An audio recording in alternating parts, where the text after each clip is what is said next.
Hello everyone, this is Sharanare podcasting from Bethel Torah, India under the guidance of Ubajasir. ఈ రోజు మనం మానవునికి మరియు ఈ భూమికి ఉన్న కనెక్షన్ ఏంటో చూద్దాం. ఆది కాండంలో ఆదాము గారు భూమిపై పరదేశిగా ఉంచబడలేదు, అతను దాని నుండే రూపొందించబడ్డాడు.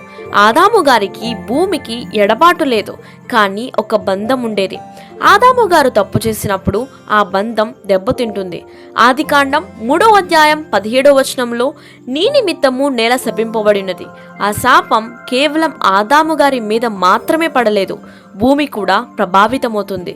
Then comes Kine. కేయిను తన తమ్ముడైన ఆబెలును చంపినప్పుడు ఆదికాండం 4వ అధ్యాయం 12వ వచనంలో నీవు నేలను సేద్యపరిచినప్పుడు అది దాని సారమునికి మీదట నీకియ్యదు. ఒకప్పుడు కయ్యను ఆదుకున్న అదే నేల ఇప్పుడు అతనికి వ్యతిరేకంగా తిరుగుతుంది. నోవాహు జలప్రలయం నాటికి ఈ ఎడబాటు మరింతగా వ్యాపించింది. ఆదికాండం 6వ అధ్యాయం 11వ వచనం భూలోకము దేవుని సన్నిధిని చెడిపోయిండెను, భూలోకము బలత్కారముతో నిండిండెను. జూయిష్ టీచింగ్స్, మిద్రాష్ మరియు తల్ముదు గ్రంథాలు దీనిలో ఒక ప్రగడమైన సత్యాన్ని చూస్తున్నాయి.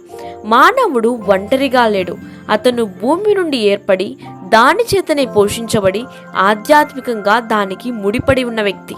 మానవుడు తప్పు చేసినప్పుడు ప్రపంచం ప్రభావితం కాకుండా ఉండదు. సృష్టిలో ఏదో ఒకటి బిగుసుకుపోతుంది, ప్రతిఘటిస్తుంది లేదా విరిగిపోతుంది. సో మానవుడు దేవునికి విధేయించినప్పుడు భూమి ఎలా స్పందిస్తుందో నెక్స్ట్ ఎపిసోడ్లో చూద్దాం. Thank you everyone. Subscribe for more.